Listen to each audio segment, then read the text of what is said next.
Moi, je suis Christophe Tientu, expert international spécialisé en audit, expertise comptable, fiscalité. Je fais également dans le suivi et évaluation des projets de développement et je suis le directeur associé de More Stephen pour l'Afrique centrale et RDC. Et je m'occupe également du réseau MORE Global. C'est un cabinet réseau basé à Londres et dont nous sommes membres indépendants depuis pratiquement 2018.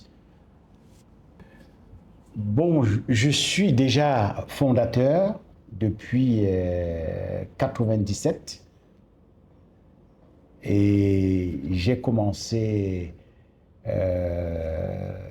lorsque j'ai eu mon agrément de comptable à la CEMAC. Et puis, j'ai travaillé d'abord à la SHO Tratafrique comme directeur d'audit et de contrôle interne. Et après cet agrément, j'ai démissionné pour ouvrir le cabinet. Et en 2003, j'ai donc rencontré More Stephen International, qui est un réseau britannique, et avec qui on a commencé à travailler en groupement, consortium, et jusqu'en 2018-19, où on obtient la sous-licence pour être More indépendant, More Stephen indépendant. Voilà, donc pour l'Afrique centrale et RDC.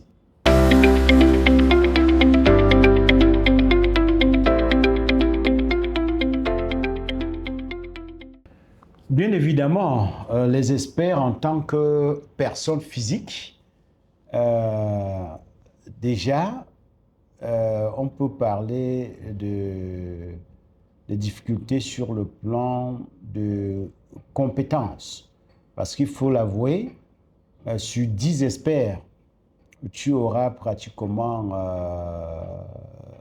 4 qui ont fait des montages de CV et qui ne correspondent pas à la réalité. Parce que quand tu reçois leur CV, parce qu'il faut l'avouer, avant de travailler avec des consultants, nous recevons les CV, nous les évaluons. Après, on retient le CV, on le convoque et puis on lui pose des questions d'évaluation. Et puis, mais on se rend compte que ce qu'il a raconté dans le CV n'est toujours pas la réalité. Bon, quelquefois, on est obligé de les accepter et puis on démarre la collaboration. On espère parfois que il va s'en sortir. Mais sur 5 pris au détriment de ce constat, on a un qui en réalité se démarque. Donc la principale difficulté, c'est les CV qu'ils présentent qui ne correspondent pas aux réalités. Voilà. Deuxièmement, il y a la disponibilité, parce que lorsque vous signez les contrats, ils ne sont pas disponibles. Ils ne sont pas disponibles. Ils sont toujours à la course des missions.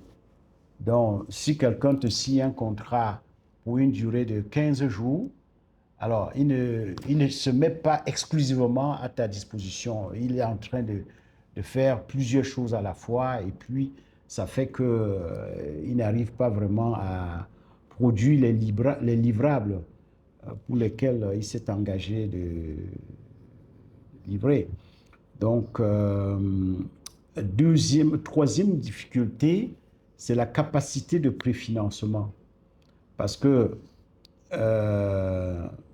nous, on insiste aussi que certains consultants, compte tenu de l'ampleur de certaines missions, de l'importance de certaines missions, bon, on exige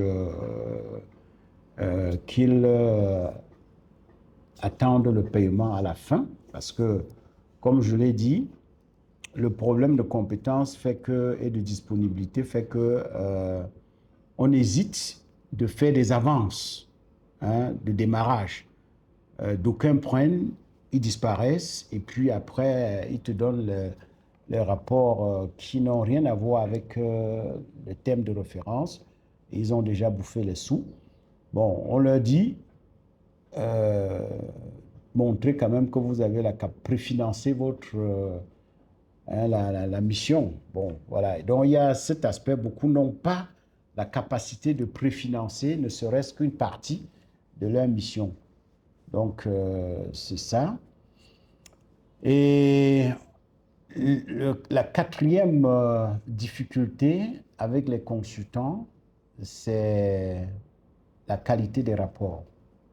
La qualité des rapports. Ils ont vraiment un problème de formulation du rapport, dont beaucoup plus les aspects liés à la syntaxe, à la morphologie, vraiment littéraires, hein, les aspects techniques. Il y a certains qui te produisent très bien des mémos, mais concevoir un rapport vraiment structuré, hein, qui permet une bonne compréhension par le destinataire, de manière que tu puisses faire juste une revue qualité et puis tu signes. Mais vraiment, il y a cet aspect-là. Donc, voilà. Bon, on va aussi parler en cinquième, euh, le secret professionnel. On a remarqué que certains consultants postent des rapports, utilisent les rapports, hein, qui ne sont même pas nos rapports, parce que quand tu produis un rapport, c'est la propriété de ton client. Bon, malheureusement, ils postent dans les réseaux sociaux, ils font de la pub personnelle. Donc, il y a ces aspects-là, donc l'aspect euh, secret professionnel, confidentialité, ils ne respectent pas. Donc, c'est un peu ça. On peut encore dire quoi d'autre sur les difficultés? On va revenir sur l'aspect honoraire. Euh, Étant donné qu'il n'existe pas un barème pour le paiement, au fait, la rémunération des experts et même la catégorisation des experts, parce que tu vas voir un expert, il dit il est expert international, expert senior ou ceci, tout ça. Bon, tu as des difficultés, il te donne des taux de rémunération, tu ne sais même pas sur quelle base tu vas, voilà, et d'autres ont tendance à regarder ton contrat et ils demandent les honoraires que tu as euh, fixés dans le contrat avec ton client, en oubliant que ces honoraires, c'est le prix de vente, hein, qui intègre le coût de la prestation plus ta marge. Donc, il y a cet aspect-là qu'on n'arrive pas vraiment à s'accorder avec les clients. Donc, je peux m'arrêter là sur ce qui concerne les difficultés, hein, avec les experts.